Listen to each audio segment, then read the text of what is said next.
Bonjour et bienvenue dans cette nouvelle vidéo. Aujourd'hui, j'ai envie de vous partager un peu plus sur ma médecine, celle que j'appelle la médecine du rêve, hein. Dans le milieu de l'accompagnement, on retrouve beaucoup ce concept-là de médecine personnelle. Et donc, ma médecine personnelle, c'est la médecine du rêve. Et j'ai envie de vous expliquer en quoi ça consiste et quelles sont vraiment les 3 catégories, en fait, de ce que j'appelle le rêve. Quelle signification et quelle profondeur a exactement ce rêve en fonction de la catégorie que l'on explore. Donc ces informations, vous pouvez aussi les retrouver sur mon site, mais j'avais envie de le partager en vidéo. Donc déjà, qu'est-ce que la médecine du rêve? Lorsque nous cheminons vers plus de conscience de soi et du monde dans lequel nous vivons, lorsque nous commençons à comprendre tous les mécanismes qui régissent l'invisible et de ce fait ce qui est manifesté, alors nous comprenons que tout n'est que jeu et illusion, ce qui peut s'apparenter à un rêve. D'ailleurs, si vous avez lu les ouvrages de celui qui a écrit les accords Toltec, eh bien, lui aussi parle de rêve et de comment on va explorer et jouer et devenir acteur de ce rêve, de cette grande illusion. Ce n'est pas juste le rêve tel que les désirs, tels que des objectifs, des projets. Non, c'est bien plus profond, bien plus subtil, bien plus conséquent que ça. Ça englobe vraiment notre responsabilité et notre souveraineté. Ce rêve, il peut se construire, s'architecturer, se laisser vivre, se ressentir, s'observer et se co-créer. Ce rêve, il est simple et complexe selon les intentions que nous lui donnons. Quand on parle du rêve et de la médecine du rêve, c'est vrai que sur la toile, sur Internet, on va retrouver beaucoup d'informations autour des tisseurs de rêves. Je n'aime pas trop ce que j'ai trouvé parce que vraiment cette médecine du rêve, elle a pris plus de sens ces 2 dernières années parce que c'est ça qui me fait vibrer, c'est ça qui me nourrit au quotidien. Étant sagittaire aussi, c'est quelque chose qui fait vraiment partie de moi, de cette notion d'exploration, de connexion à l'invisible, à ce tout est possible. Donc c'est quelque chose qui fait partie de mon identité et qui me nourrit. Et c'est quelque chose aussi que je veux exprimer, partager, diffuser et faire vivre. Donc c'est une expérience que j'ai envie de vous faire vivre aussi pour que vous puissiez connecter des parts de vous à travers ben, le rêve, à travers cette dimension intérieure de connexion à ce champ invisible, à ce champ imaginatif aussi, qui permet de créer sa vie d'abord dans les terres pour pouvoir créer une synergie avec la matière, pour pouvoir créer une résonance, pour pouvoir genre manifester, hein, c'est le terme à la mode, tout le monde a envie de manifester facilement, de façon fluide. Donc c'est créer dans l'invisible d'abord ce que l'on désire voir s'opérer dans le visible. Mais c'est pas aussi simple que ça, c'est un véritable engagement. Ce sont des processus constants à mettre en conscience. Et donc, pour revenir à ce terme de tisseur de rêve, c'est beaucoup des tisseuses de rêve. En général, on retrouve beaucoup des femmes au sein de ces appellations-là. Il y a beaucoup d'informations concernant des cercles requérant de l'argent sous un système pyramidal afin de financer des projets ou des rêves.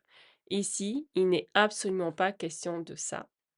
Pas du tout, et ça, c'était important pour moi de le préciser. Ma démarche ici, ma philosophie de vie, elle tourne autour de cette connexion à soi, à la vie et à toute forme de création par le biais du rêve. Quand on parle du rêve, en général, on va tout de suite penser aux rêves nocturnes ou à nos rêves d'enfants, en tout cas à ce qui nous anime profondément et qui nous apporte cette joie de vivre. Ces aspects, ils font aussi partie de ma médecine, hein, mais ce n'est qu'une toute petite partie de l'utilisation de ce rêve. Car moi, j'aime vous présenter aussi, vous proposer différentes voies d'exploration afin de tendre de plus en plus vers la vie de votre rêve éveillé. Alors, quels sont les 3 axes d'exploration, d'expérimentation autour de ces rêves? Le premier, c'est vous reconnecter à vos rêves d'enfant ou d'adulte, peu importe. Des rêves, on en a toute notre vie. Nous avons tous eu des envies de vivre une certaine vie Quand on était petit, on rêvait aussi de vivre une certaine vie. À l'âge adulte, on s'imaginait devenir telle ou telle personne, faire telle ou telle chose. Il y a d'autres rêves qui ont pris naissance aussi à l'adolescence. Nous avons eu des envies qui nous portaient, qui nous transportaient, et dans lesquelles on pouvait se sentir vivant. Et c'est cette sensation que j'aimerais que vous reteniez.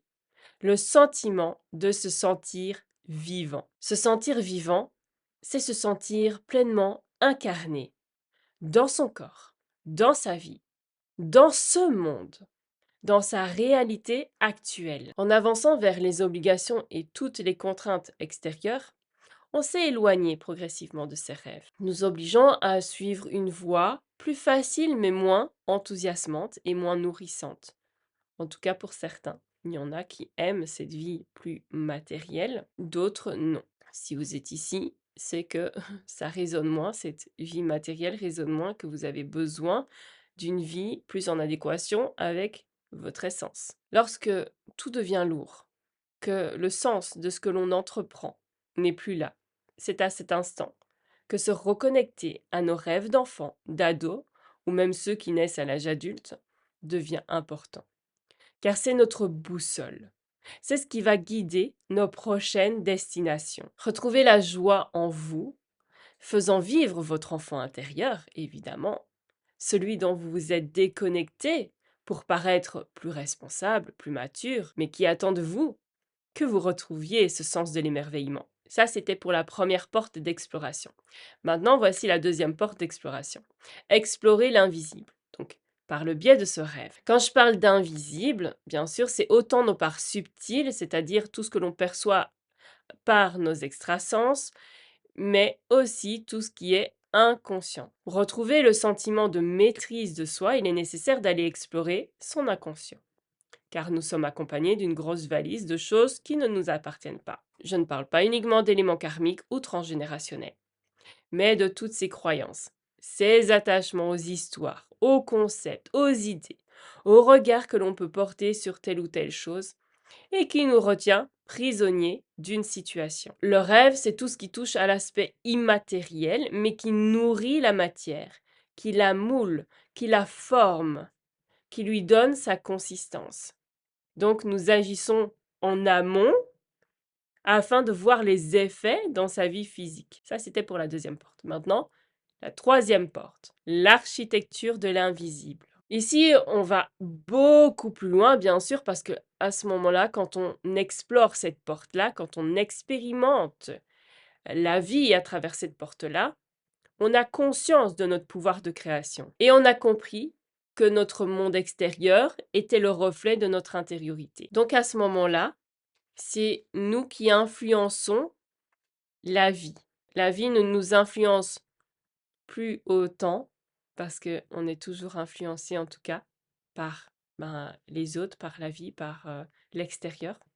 Hein. On ne sait pas faire sans cette influence parce que on est ensemble dans ce monde avec les autres. Mais en tout cas, on peut donner beaucoup moins de poids à cette influence, en prendre conscience et décider de se laisser influencer ou pas. Mais ça demande un très grand discernement. Donc créer, c'est retrouver cet état créateur en nous en dessinant les esquisses de ce que l'on souhaite vivre. Pas dans un but de contrôle, mais pour insuffler une direction et une intention afin de créer une synergie avec le vivant. Et ce qui est vivant, c'est mouvant, c'est impermanent et c'est cyclique. Ce qui est vivant, il est imprévisible, mais il peut être aussi prévisible. C'est toute une posture, un jeu intérieur, une conscience à développer et à nourrir à chaque instant. Jouer avec le vivant et co-créer avec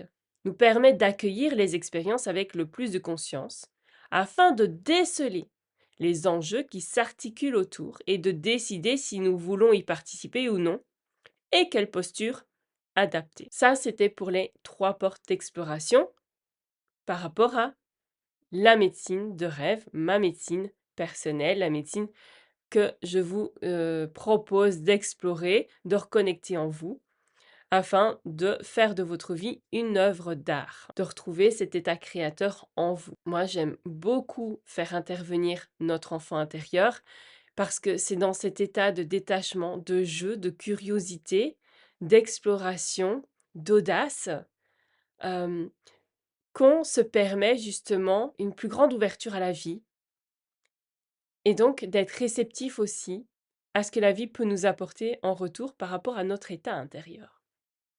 Et donc c'est cette posture-là que je vous invite à retrouver. Ces champs d'action-là de la médecine du rêve, telle que moi je la vois et telle que je la vis au quotidien, et donc que je vous la propose, elle s'adapte à chaque personne en fonction de ce qui se présente à un instant précis de votre vie.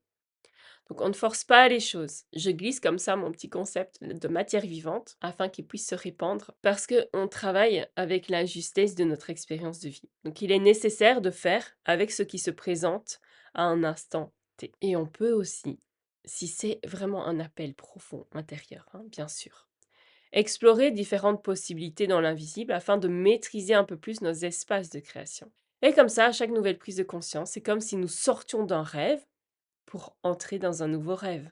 C'est le jeu de ce rêve illusoire qu'est la vie. Et donc le rêve, il se termine jamais, mais il s'explore différemment à chaque fois. Et on se découvre différemment à chaque fois. Et ça nous permet d'interagir avec la vie et avec les autres, avec notre environnement, avec la matière, différemment. Et donc là, de plus en plus, prendre conscience de notre pouvoir de création. Et voilà, c'était important pour moi de pouvoir partager un petit peu cette médecine-là et comment je la vivais, comment je l'appréhende et comment je vous la propose aussi afin de pouvoir l'explorer, l'expérimenter. Et si vous avez envie de jouer avec ce rêve, de prendre conscience de ce rêve, de votre pouvoir créateur, il y a ma formation Semeur de rêve. Elle reviendra plusieurs fois au cours de l'année, en ligne et en présentiel. Toutes les infos seront à chaque fois sur mon site de toute façon. Pour le moment, elle est présentée pour la première fois en ligne début octobre. Le lien est dans la description afin de pouvoir vraiment prendre conscience et commencer à expérimenter tous les aspects de votre réalité afin d'amorcer ce processus. Parce que cette formation-là, elle se déroule sur 3 niveaux non obligatoires, mais le niveau 2 et 3 auront comme prérequis le niveau 1.